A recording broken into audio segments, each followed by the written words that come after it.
Math with OP में आपका स्वागत है।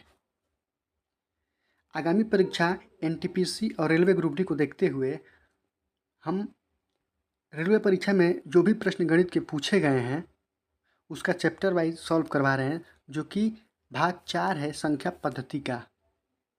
तो चलते हैं प्रश्नों की तरफ। प्रश्न है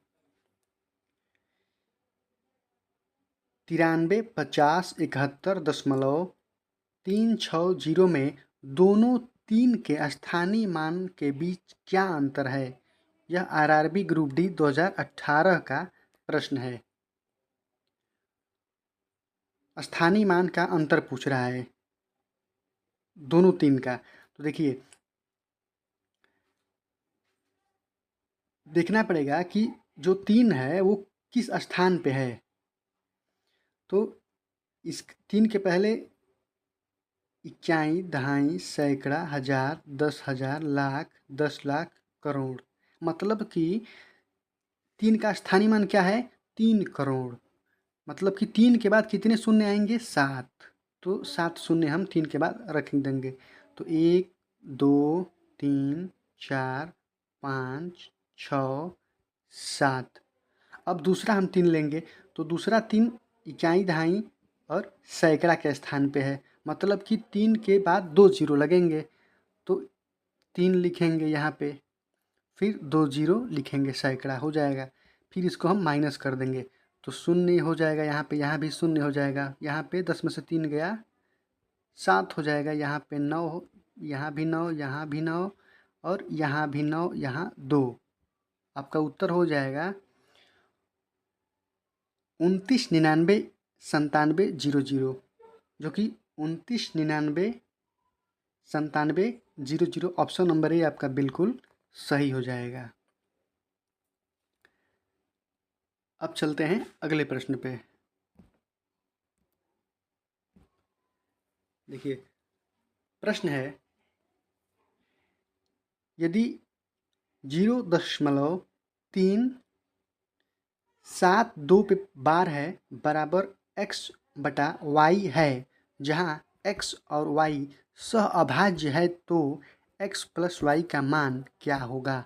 आरआरबी ग्रुप डी 2022 का प्रश्न है।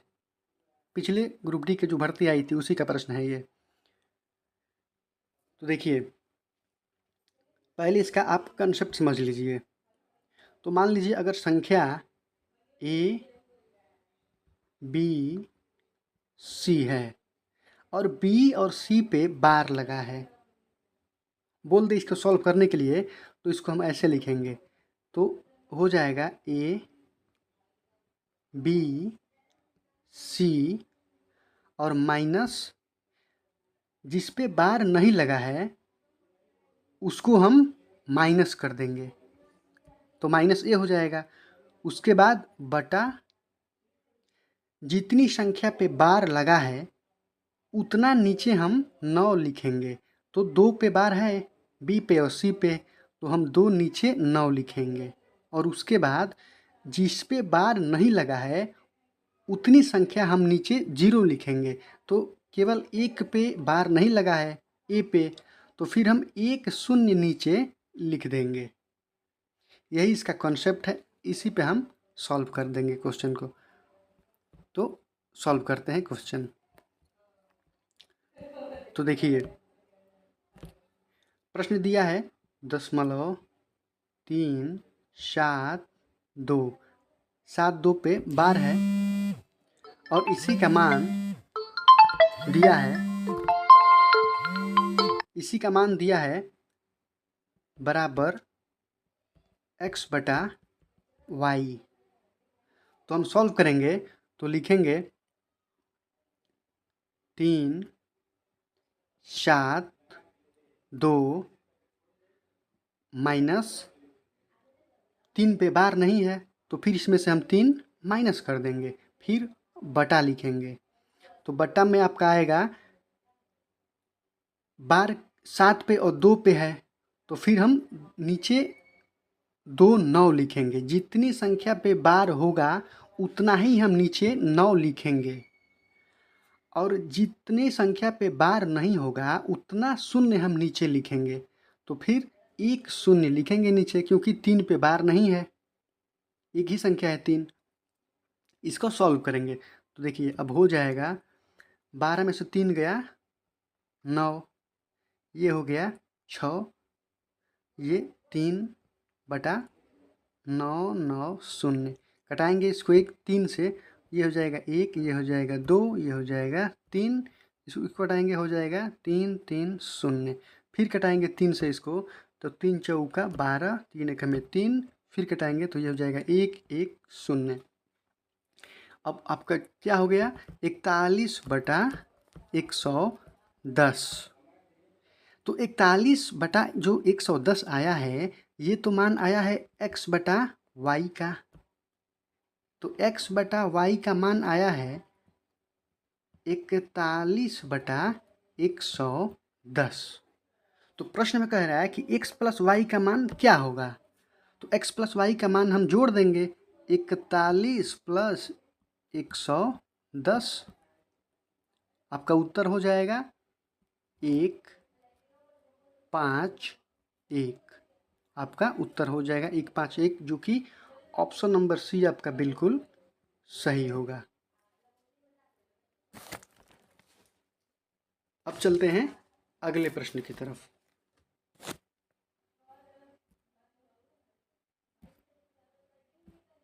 देखिए प्रश्न दिया है, निम्नलिखित में से किसी संख्या का शांत दशमलव प्रसार होगा। यह प्रश्न आरआरबी ग्रुप डी 2018 का प्रश्न है। कह रहा है कि 4 संख्याओं में से कौन सी संख्या का शांत दशमलव प्रसार होगा, मतलब कि संख्या वो कट जाएगी। तो चेक करना पड़ेगा ऑप्शन, चारों ऑप्शन, तब हमें पता चलेगा कि कौन सा शांत दशमलव है। तो देखिए पहला ऑप्शन ए दिया है 57/120।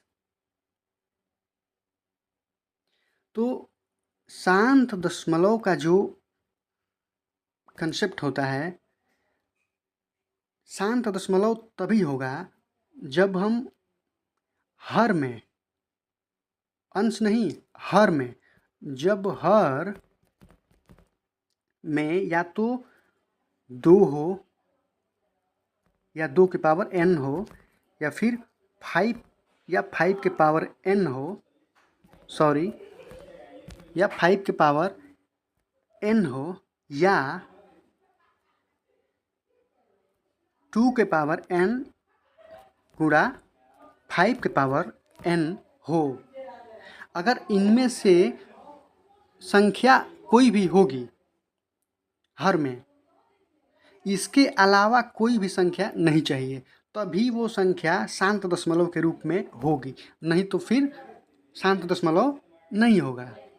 तो हमें यही चेक करना है कि इसमें 2 के पावर n या 5 के पावर n या 2 के पावर n गुणे 5 के पावर n के रूप में हर है कि नहीं है। अगर इसमें और कोई संख्या होगा तो फिर वो शांत दशमलव नहीं होगा। तो हमें ये चेक करना है। तो देखिए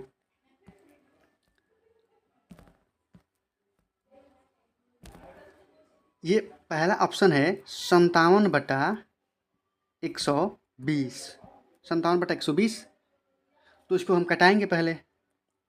तो 57 तो कट जाएगा 3 से, 3 से कटाएंगे तो 1, और फिर 3 नवा 27, और ये 3 चौके 12 यानी 40, यानी 19/40 ये हो गया।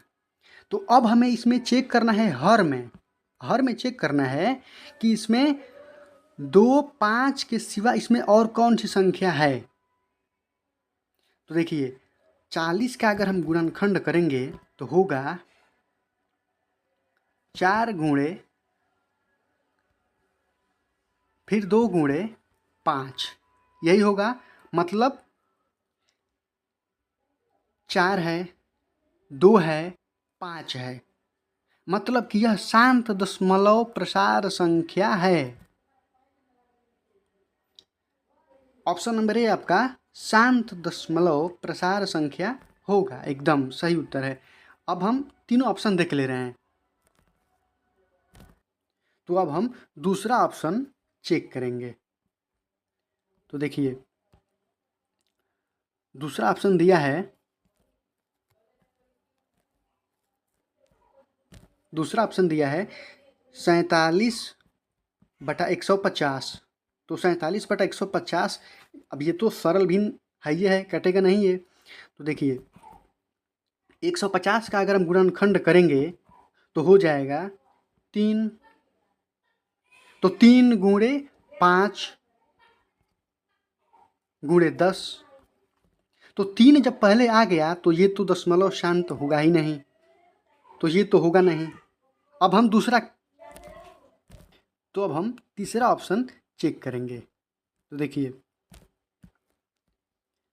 तीसरा ऑप्शन दिया है 61/110। तो हर से हमें मतलब है, क्योंकि हर में चेक करना है कि हर में 2 और 5 की पावर, मतलब 2 के पावर n और 5 के पावर n, या 2 के पावर n गुणे 5 के पावर n के सिवा और कोई संख्या न हो। तो अब शांत दशमलव वो होगा। तो फिर 110 का हम गुणनखंड अगर करेंगे तो 110 का गुणनखंड हो जाएगा 11 गुणे 10। तो पहले ही आ गया 11, तो ये भी नहीं होगा, ऑप्शन नंबर 3 भी नहीं होगा। फिर हम डी ऑप्शन चेक करेंगे। तो देखिए, डी दिया है 43/140। तो 140 को हम चेक करेंगे तो ये हो जाएगा 2 गुणे 7। तो 7 आ गया, मतलब ये भी नहीं होगा, मतलब ये ऑप्शन आपका बिल्कुल सही है। ऐसे ही चेक किया जाता है। अब चलते हैं अगले प्रश्न पे। देखिए, प्रश्न दिया है 2.666 dot dot dot plus 2.777 dot dot dot को भिन्न के रूप में निरूपित कीजिए। तो इसको हम ऐसे लिख सकते हैं। दिया है कि 2.6 और बार बार 6 दिया है, तो फिर हम इस पे 6 पे बार लगा देंगे, प्लस 2.7, फिर 7 कई बार दिया है, फिर हम इसके ऊपर भी बार लगा देंगे। अब 2 और 2 को जोड़ देंगे, भिन्न के रूप में बोल रहा है, तो 2 को जोड़ेंगे तो हो जाएगा 4, प्लस 0.6 पे बार है, वो भी हम जोड़ेंगे तो हो जाएगा 0.6 पे बार प्लस 0.7 पे बार। अब इसको जोड़ना है, तो 0.6 और 0.7, तो बार हटाने के लिए 6/1 नीचे 9, क्योंकि एक ही संख्या पे बार है, और प्लस 7/एक ही संख्या पे बार है, केवल 7 पे, तो फिर 9। इसको हम जोड़ देंगे तो हो जाएगा 9 और 6 और 7 13, और 4 है ये है, तो 4 प्लस 13/9 जोड़ेंगे, ये हो जाएगा 9, ये हो जाएगा 36 प्लस 13। इसको जोड़ेंगे तो हो जाएगा 9 4/9, 49/9, जो कि ऑप्शन नंबर डी आपका बिल्कुल सही होगा। अब चलते हैं अगले प्रश्न की तरफ।